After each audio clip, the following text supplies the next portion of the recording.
Greetings sailors and welcome back to World of Warships, and contrary to what I said last time I recorded, I'm not going to be doing the Marseille today because the patch has hit, and of course that means the new operations style rotation. I don't know what to call it exactly, but yeah, the random rotation of operations which can now be played by ships from tier 6 to tier 8.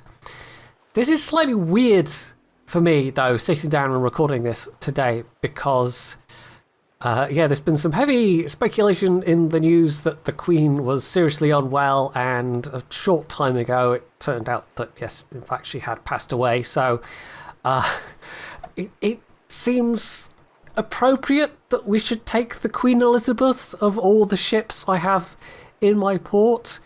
And I guess we'll see how we do in a tier 6, where lots of people are going to be taking tier 8s, because it will affect the actual composition of enemies that we face. However, because I'm taking a battleship, I might be in queue for a while, because apparently everybody is taking battleships. So we're doing Raptor Rescue, apparently. No carrier. Apparently everyone's taking battleships rather than carriers. Normally, well, pre-patch, you'd have seen a couple of carriers hanging out in the queue, and then everyone else would get in pretty much right away if there was enough people generally. But yeah, no, everyone's taking the tier 7 and tier 8 battleships, I suppose. So we'll see how this goes. So yeah, though the Queen died, so that's a thing. And that's almost certainly going to be all that the news is talking about for the next couple of days, if not longer. So I guess we'll see how that goes. I mean, we also had another death of import recently, with very recently, with Mikhail Gorbachev passing away. I suspect, unlike Gorbachev, though, the Queen will probably get a state funeral because, well, that's the protocol, and also we don't have a reason not to, unlike Putin, who yeah, he might be a tiny little bit petty, maybe a little bit. It is weird though. I mean, it's one of those, like, I don't feel sad exactly, and you know, she got to be surrounded by family when she went, kind of thing, but what a family. What a family. Yeah, I'm not any huge particular fan of the royals. I think a lot of people actually who aren't fans of the royals, though, are probably in the same position I am, where they're not really, like, the small R Republicans in this country, Republican in the sense of not wanting a monarchy, still respected her because, I mean, quite apart from stuff like her wartime service, she was seen as a very kind of skilled, deft, behind-the-scenes kind of political... Like, she didn't come out and say, oh, I disapprove of such and such a policy. No, she'd sit down with the Prime Minister of the day and have a quiet word or give a hint here or there kind of thing. Certainly, there have been some things that have thrown more tarnish on the reputation of the royal family, and I suppose the Queen's reputation sort of directly as a result. Cough, cough, Prince Andrew. But yeah, I think there's going to be a lot of people that will genuinely be mourning her. Even here in Scotland, where maybe there isn't quite the fervour that there is down in England for the monarchy. So yeah, it's weird. It's going to be weird for the next while. Really, really weird. That's all there is to say about it.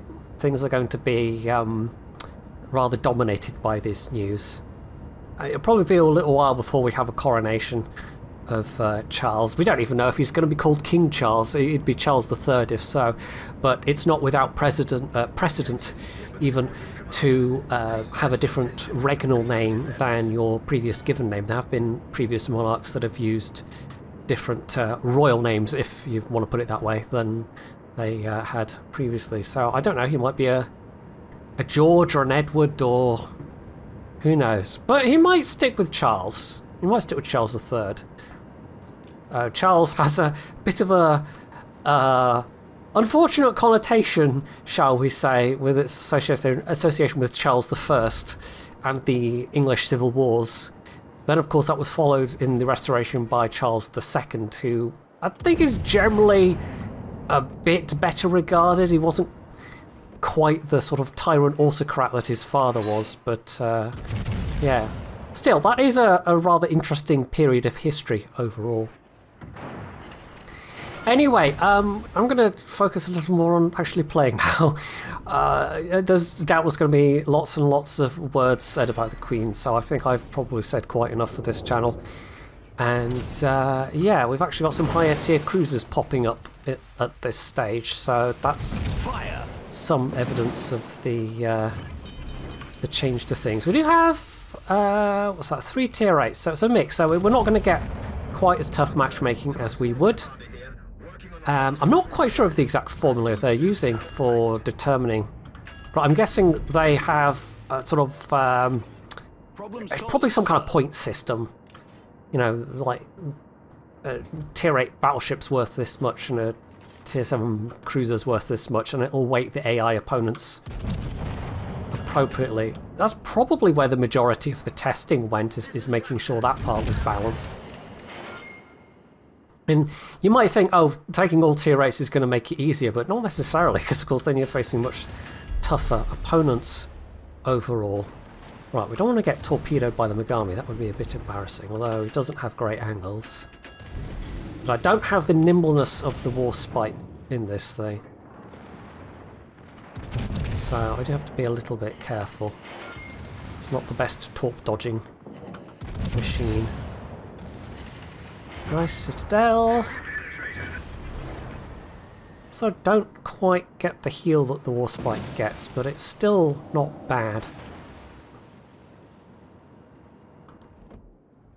I think overall the main difficulty with this new style of doing things in operations is probably going to continue to be your teammates, because sometimes you'll get a bunch of teammates that are very competent. They know how the thing works, they know the different stages that they're going to be facing, they've brought their appropriate ship, and everything goes very, very smoothly, and you know, it's really not much of a challenge at all. And then sometimes you get missions where everything becomes just an absolute nightmare, because you get players completely ignoring objective ships or all chasing off to the wrong area. And like, you know, this mission is a prime example where prior to the patch it was not an infrequent occurrence to see people all charging, or you know, like 3 or 4 people charging down after the carrier over here or the carrier over here, and leaving the carrier we're supposed to be protecting unguarded, or maybe like one lone player trying to stop all the destroyers or whatever from getting to it, which usually didn't go very well. So I don't expect that's going to change somehow magically, but who knows, maybe everyone just got wonderfully better at the game without really trying. I wonder if that Hampshire has the camo. Actually, I've not I got a couple of the tokens, but I've not spent any of the camos. I did quite like that special camos tokens for the things.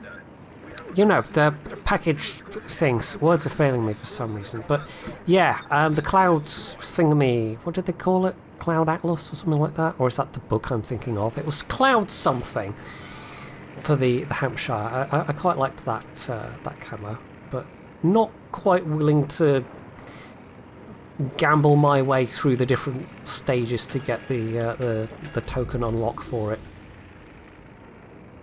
So yeah, I had a big gripe about that on the podcast last week. Not so much the gambling staged events that they do, but the continuing high cost of permacamos, considering that they now have basically no economic value to the player.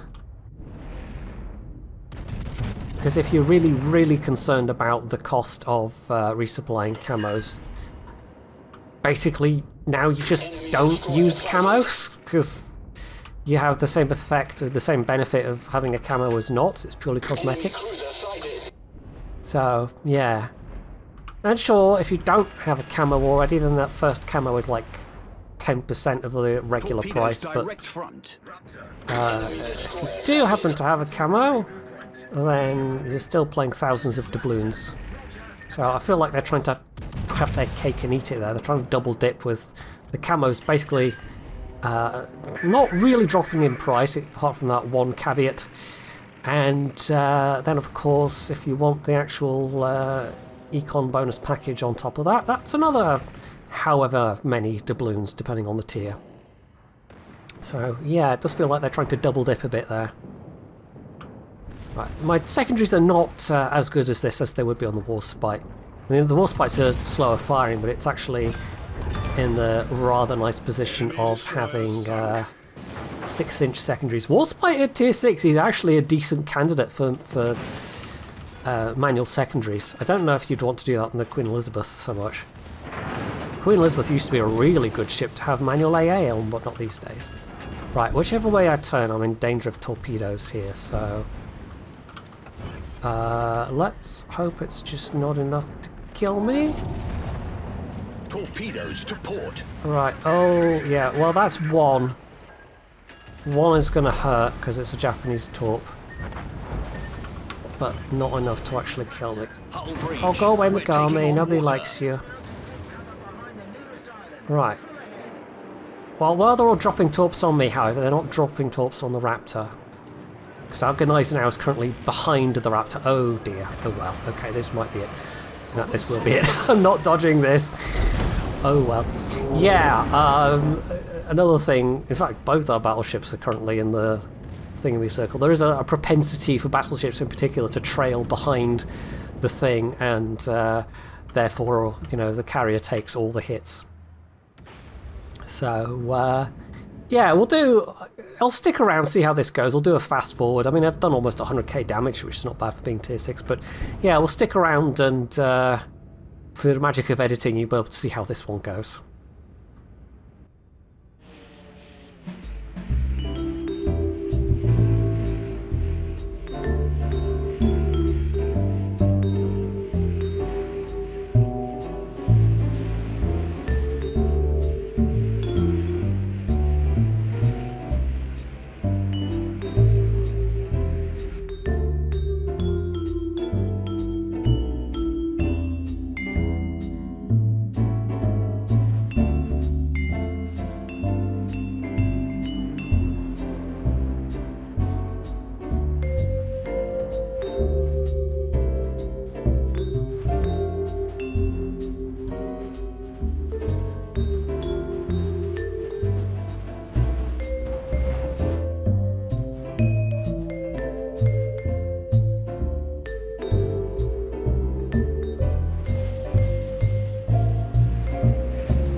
So there we are, 4 out of 5.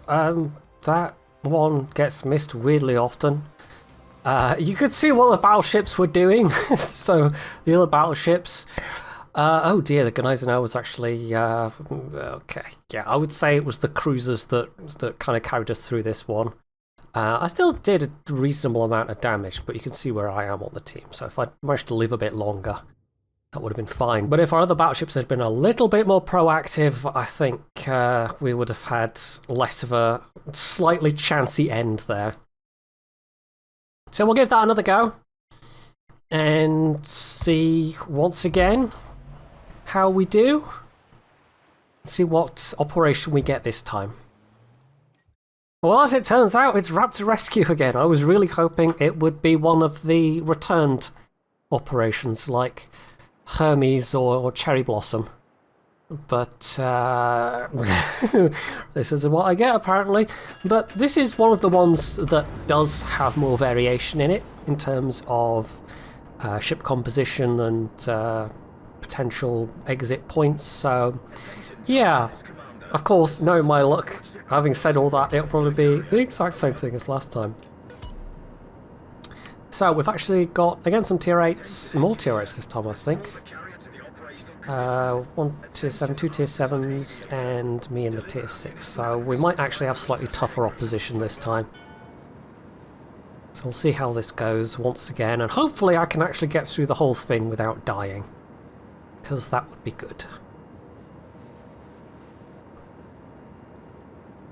Well, Baltala is an unusual site actually. I think there's probably going to be people bringing out ships they maybe don't normally play just because they can do it in operations. I was actually playing a little bit earlier in the day and did manage to get Cherry Blossom, and actually did it in the Atlantico. So Atlantico is actually, I mean, secondary ships have always been potentially quite good for operations in particular. There's now sort of wider scope for the tier 7 and tier 8 secondary ones. So yeah, Atlantico, your secondary German ships. You could even go wacky and have, like, I don't know, secondary French ships, but it's not like, I don't think you'd play a secondary French ship seriously outside of ops, because trying to do it in randoms actually get close enough for your secondaries to do much effectively. Yeah. Good luck with that. It'd be a bit of a waste of skill points mostly. They do have a pretty good caliber of secondaries. I think the tier 6 and tier 7 have got the 139mm secondaries.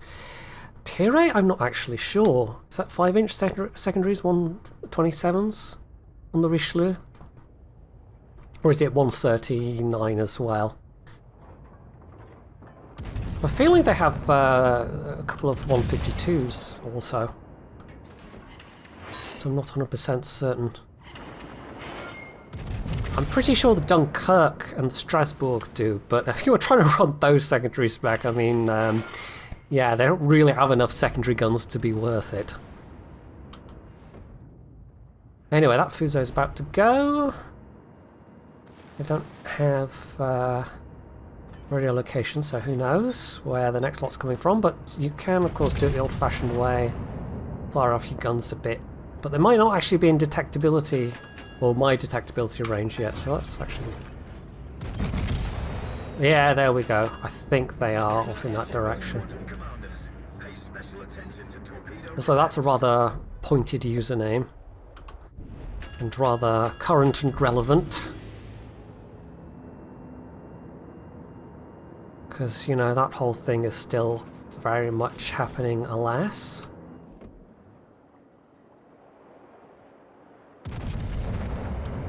Right, yes, they are spawning on the north this time as well, okay. These battleships look like they're being a bit more proactive than the Bismarck and the Gneisenau from the last game. In fact, that Gneisenau sort of ran down this line for a bit, maybe not realising that the southern carrier had been knocked out already before they turned around. That's the only reason I can surmise why they would have done that. Because otherwise it would be kind of a baffling thing to do. Now, I don't quite have Warspite's nice accuracy here, but the guns are still pretty decent for the ships we'll be facing, which is hopefully going to involve plenty of cruisers. Although, of course, we might get a variation that involves more battleships. That's Yoko. I wonder if the carriers are always going to be Shikakus on this mission now, or if it just also depends on the team setup. That was a slightly weird zoom there, but of course that was my spotter. Just finishing off. Let's see if we can't get the Miyoko. Scorner's looking a little... yeah, you got a bit close there, Scorner. There's a lot of ops where taking a DD is still not a great option. I would say if you are going to take a destroyer into operations, it's either got to be something that's a very strong gunboat with a decent smoke, or else something that has a very fast torp reload and has good stealth. Because you really do just need to be able to spam out torpedoes. So actually something like Scorner wouldn't be a bad choice, but the torps of course don't do a lot of damage. But the other one at tier 7 that would actually be pretty good is Shiratsuyu, which you can get to like 70-second reload. It doesn't have quite as good stealth as the Akatsuki. I hope I'm getting those the right way around. I hope I'm not getting my tier 7 Japanese destroyers mixed up. One of them's got better stealth, the other one's got much better torp reload. So there's always a nice set of characteristics to, like, you know, some genuine choice to make between those two. Because of course they don't really get to be properly a gunboat line. Well, the gunboat line doesn't probably get to be a gunboat line really until tier 8. Right, so that is that first Chikaku down. Doing alright with damage so far. Yoko cannot torp me. The bow on profile is kind of annoying though. I'd be doing better in Warspite here, I feel like. There we go. Enemy cruiser sunk. Right, we have a northern spawn of... That's probably going to be a couple of cruisers and a battleship. Megami's unstuck itself as well. Just in time to shoot at our support ships, which we don't want.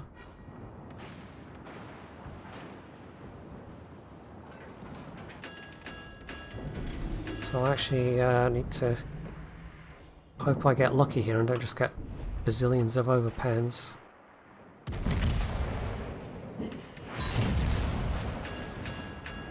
Or misses at point blank range. There we go. That's most of the remaining health, and then someone else got the kill, so that was fine. One thing they have done, there was actually a correction article thing posted today. So the initial information they gave about the economics was apparently incorrect. I don't know if they put out a wrong draft or who knows. It might be that the wrong draft of an article was translated to English and then someone actually double checked and was like, whoops! So, yeah, the information on profitability that we thought we were getting is wrong. So even though you're doing more damage to potentially higher tier things, yeah, there's not going to be a return to the good old days of doing Narai and getting 1 million credits, sadly. Which was a favourite of some people. Enemy cruiser sighted. Right, Akatsuki's turning, so we want to turn in. That said, I think the extra variation is going to make this more popular than it was. Just because, I mean, Wargaming's been kind of long criticised for just kind of cutting support for ops, but you know, a big part of the reason why it got to be relatively underplayed, unpopular, is because, well, they removed a whole bunch of them after the carrier rework, and then were like, well, no one's playing it anymore because there's only these couple of operations, and by the way, we're nerfing economic rewards. Fire. It's like, is it no wonder that people stop playing as much? So, yeah. Hopefully with the variation, it will now be more attractive to people generally. Right, I'd really like this Alba to die before it can lay eggs in my direction. Come on, kill it with fire. Kill it with fire. Guys. That was getting a bit uncomfortably close. But hey, this time we actually had allied battleships doing things, and Allied cruisers doing things. We haven't even lost anyone yet, which is a good sign. Even that Scorner, which nearly went, but I'm guessing they've used their own heal rather than, yeah. Right, so this time we do have a different exit, so we should catch up with their CV. There we go, yes it is, another Shikaku. Over 100k damage? I mean, there's more hit points to go around, so I'm not going to be too pleased with myself. I had an Atlanta game earlier, it was like Defensive Newport or something like that. And I was like, oh yeah, easy 250k damage, sure, no bother. So, yeah. Let's see how this goes. I'm not too worried. So what is that? Fuso, Nagato, no Amagi or anything like that. It seems to be more or less the ships you would expect. I don't think there's been any, like they haven't started putting premium ships in for you to face off against or anything like that. Which I think would, given the number of premium ships there are these days, it would certainly greatly open up the variety, especially as, I mean, some of the operations where you're just facing off against a single nationality of enemy, you know, if you had some more Japanese ships you could potentially face off against. But meeting a Key would be a different experience than meeting an Amagi, for example. Or a Mutsu. But I don't know, maybe they just decided they were going to stick with balancing the tech tree ships for the purposes of including them as AI opponents. Just to limit how much work they were going to have to do.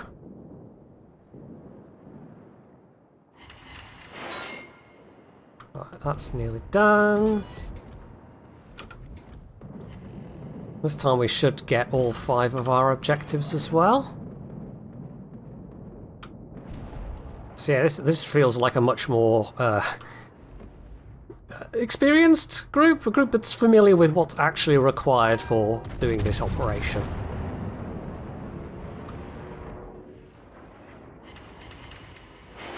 It's kind of surprising that even with the higher tier ships you can sometimes get people that will have seemingly played the game for a while and must surely have done operations before, but still don't seem to know how particular operations work. But maybe I shouldn't be surprised, it's online gaming after all.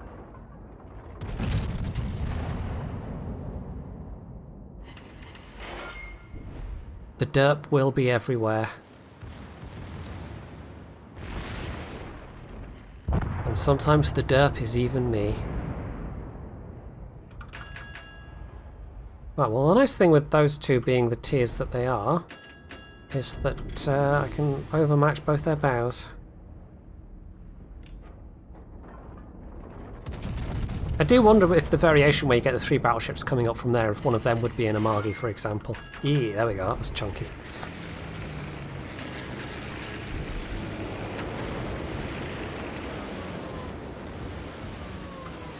Yeah, I think 1 or 2 more good hits and we can get to 200k? Fire. Potentially? Yeah, all focused on that Massachusetts. Well, at this rate, they might die before that point. Right, Massachusetts has gone down though, so yeah, there's a chance of getting a decent chunky hit into this Fuso. That Massachusetts probably will have done very well. I'm sure they had hundreds and hundreds of secondary hits. Right, yes, I know you're looking my way, Fuso. Well, there we go. Took a big hit there, but you know, we're about to finish this, so it doesn't really matter. Not quite 200k, I'm not going to reload before he goes down. Right, still spotted though, so that's either from the north or the south, I'm not sure which. North, okay. Yeah, and this particular exit point in the game likes to throw a couple of extra cruisers at you just to keep you on your toes. So maybe I will There we go. Just break 200k after all.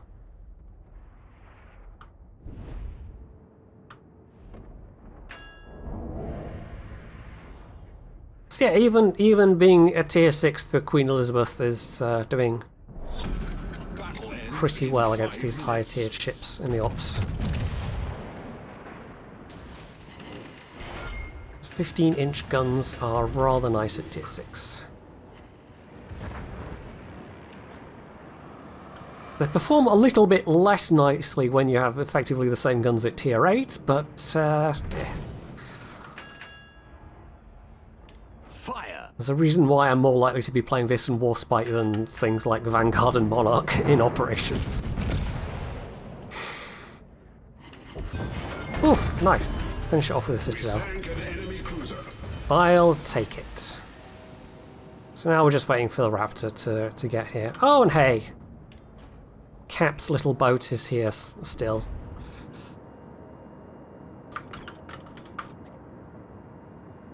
Nice to see some things haven't changed. So there we are, we'll see what the rewards were like. Presumably a little bit better than the last one, because, you know, I didn't sink and did over twice the damage. And we actually completed all the objectives, which will tie into the new mission-based system as well. So yeah, there's a fair few missions that all counted towards, and I think I'm using a green credit booster because I do have the economic bonus package on this ship, so that's not bad. Over 300k credits. Bunch of Captain XP. Bunch of free XP. Yeah, not bad. Not completely terrible. So, I was hoping for a bit more variety than the same operation twice in a row, and one of the ones that's been around for a while anyway, instead of one of the newly introduced ones, but hey-ho, it's getting a bit late to sit around and keep recording for hours and hours, hoping to get the variety I wanted, so, you know, maybe some other day. I'm sure there's people streaming and other people will be doing videos on the new style ops as well. Anyway, so that is it from myself. Hopefully you have enjoyed this look at the new style ops, and if you have, you can do all the usual things down underneath the video, and of course, as always, stay tuned for more.